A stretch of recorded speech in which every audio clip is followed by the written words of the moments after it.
My name is Peng, and I'm the senior representative for the Mid-Island Performing Arts Festival for Speech Arts.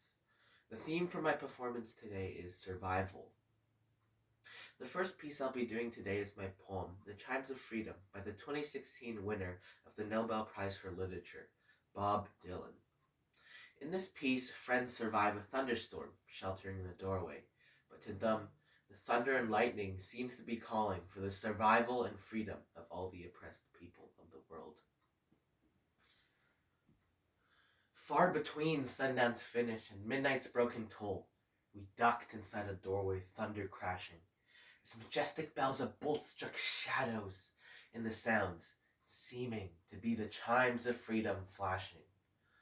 Flashing for the warriors whose strength is not to fight, flashing for the refugees on the unarmed road of flight, and for each and every underdog, soldier in the night. And we gazed upon the chimes of freedom flashing. In the city's melted furnace, unexpectedly we watched with faces hidden as the walls were tightening. The echo of the wedding bells before the blown rain dissolved into the bells of lightning. Tolling for the rebel, tolling for the rake, tolling for the luckless, the abandoned and forsaked, tolling for the outcast, burning constantly at stake. And we gazed upon the chimes of freedom flashing. In the mad mystic hammering of the wild ripping hail, the sky cracked, its palms in naked wonder. That the clanging of the church bells blew far into the breeze, leaving only bells of lightning and its thunder. Striking for the gentle, striking for the kind, striking for the protectors and guardians of the mind, and the poet and the painter, far behind his rightful time, and we gazed upon the chimes of freedom flashing. Even though a cloud's-white curtain in a far-off corner flared, and the hypnotic splattered mist was slowly lifting, electric light still struck like arrows fired, but for the ones condemned to drift, or else be kept from drifting. Tolling for the searching ones under speechless, seeking trail, for the lonesome-hearted lovers with too personal a tale, and for each gentle and harmful soul misplaced inside a jail. And we gazed upon the chimes of freedom flashing. Starry-eyed and laughing as I recall when we were caught, trapped by no track of ours, for they hang suspended, as we listened one last time and watched with one last look, spellbound and swallowed till the tolling ended. Tolling for the aching whose wounds cannot be nursed, for the countless confused, accused, misused, strung out ones and worse, and for every hung up person in the whole wide universe. And we gazed upon the chimes of freedom flashing.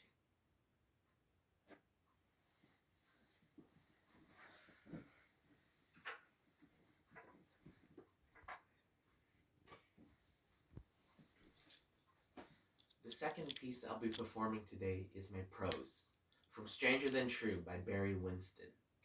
In this piece, sadly, a girl does not survive, but in an unexpected plot twist, her brother manages to survive the court system. Let me tell you a story, a true story. The court records are there if anyone wants to check. I get a call from a lawyer I hardly know. Some kid is in trouble, and would I be interested in helping him out? He's charged with manslaughter, a felony, and driving under the influence. I tell him, hey, sure, let the kid call me.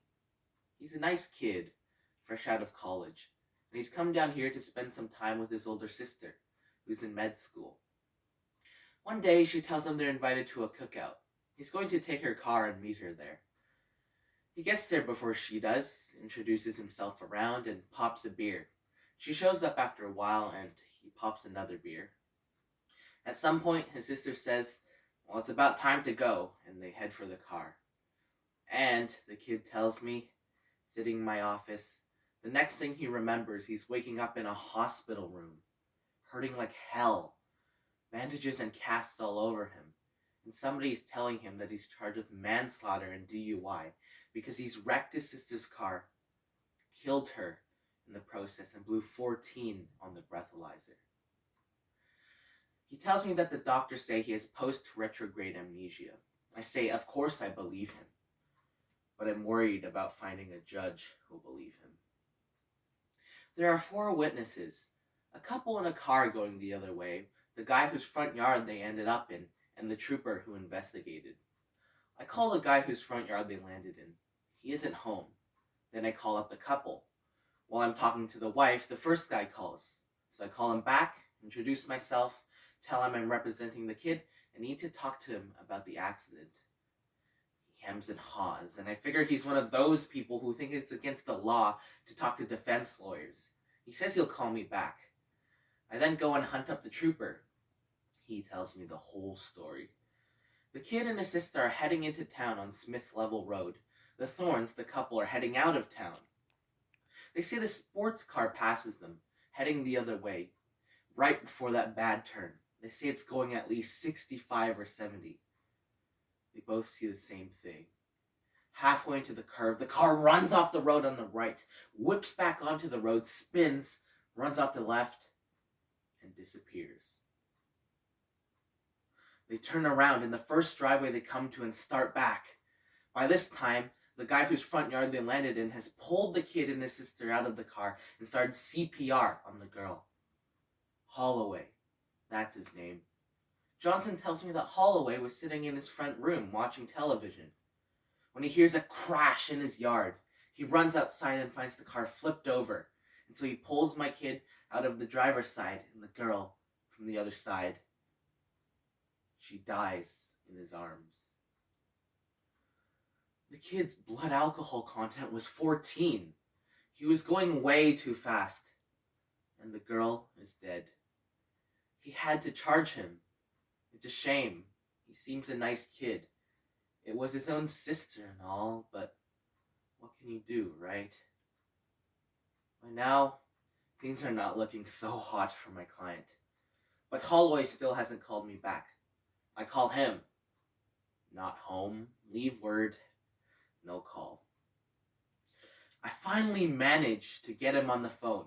He's very agitated and won't talk to me unless to say that he doesn't have to talk to me. By now, I know I better start looking for a deal, so I go to the DA. He's very sympathetic, but there's only so far he can get on sympathy. A young woman is dead, promising career cut short, all because somebody has too much to drink and drives. The kid has to pay. Not, the DA says, with jail time, but he's got to plead guilty to 2 misdemeanors, death by vehicle and driving under the influence. That means probation, a big fine, several $1,000s. Still, it's hard for me to criticize the TA.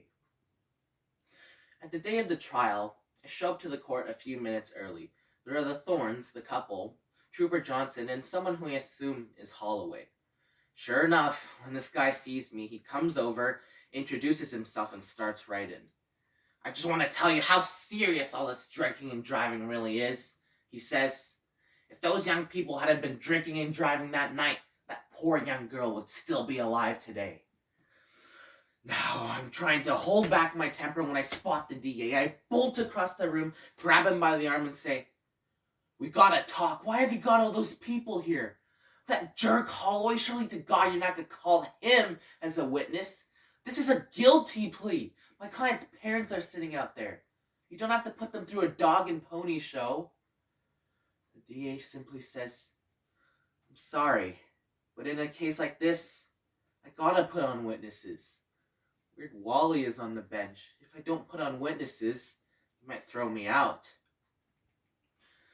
The DA calls his first witness. Trooper Johnson tells about being called to the scene of the accident and describes what he found when he got there. After he finishes, the judge looks at me. "No objections, Your Honor," I say. And then the DA calls Holloway. He describes the noise, running out of the house, the upside-down car in the yard, pulling the kid out of the left-hand side, and then going out to the other side for the girl. And then he tells, breath by breath, how she died in his arms. The judge says, you may step down. And then one of all those awful silences hangs there. Holloway doesn't move. And he looks at me. And then at the DA. And then at the judge. He says, may I say something else, Your Honor? Oh, my bells are ringing at once, and my gut is screaming at me. Object, object, object. I'm trying to decide in 3/4 of a second whether or not it'll be worse listening to a lecture from the evils of drink from this jerk Holloway or tick off the judge by objecting. But all I say is, no objections, Your Honor. The judge smiles at me and says, very well, Mr. Holloway. What did you wish to say? It all comes out in a rush. Well, you see, Your Honor, Holloway says, it was just like I told Trooper Johnson. It all happened so fast. And it was night, and I came running out, and the car was flipped upside down, and I was excited, and the next morning, when I had a chance to think about it, I realized what actually happened. But by then, I already told Trooper Johnson, and I didn't know what to do. But you see, the car, it was upside down, and I did pull that boy out of the left-hand side, but don't you see? The car, it was upside down. And if you put it on its wheels like it's supposed to be, the left-hand side is really the right-hand side. That boy wasn't driving that car at all. It was the girl. It was the girl that was driving. Naturally, the defendant is allowed to withdraw his guilty plea. The charges are dismissed, and the kid and his parents and I go into one of those back rooms in the courthouse and sit there looking at one another for a while. Finally, we recover enough to mumble some oh my gods and thank yous and your welcomes. And that's why I can stand to represent somebody when I know he's guilty.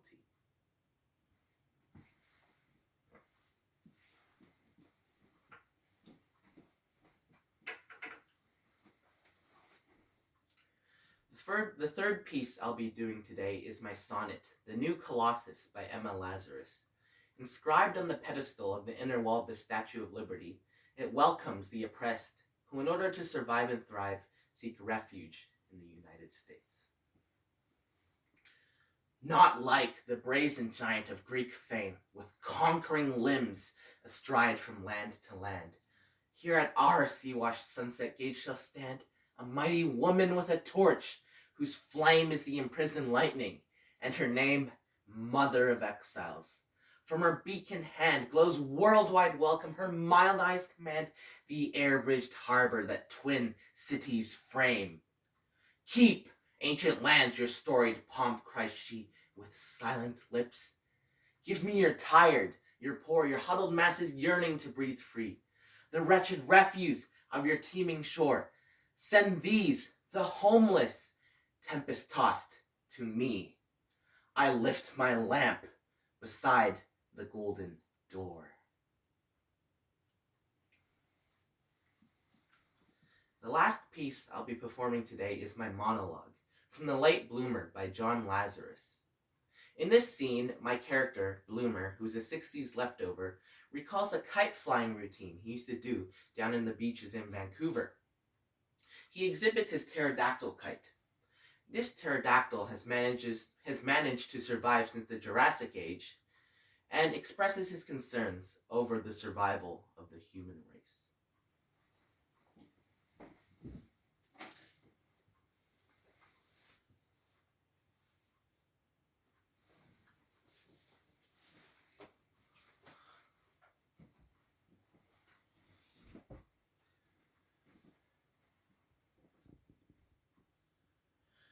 I wish I was yon pterodactyl, so big and so bold and so tactile. I'd fly past the sun, and 2001 is the year that I won't come back till. ladies and jelly spoons, boys and berries, brothels and cisterns. Behold the magnificent pterodactyl. That's ptero in the cards of the very same name. Dactyl, the cousin of the spondee, trochee, and iambic pentameter. Spell it. P-T-E-R. Oh yes, the P is silent as in swimming in the ocean. Well, you might say, what a glorious bird. Glorious, yes, but it is no bird. Mind you, it crawls on its belly like a reptile. But that's because it is a reptile. From its lizard gizzard down to its famous anus. Which is a line for those of you who like to get a little behind in your rhetoric, if you know what I mean.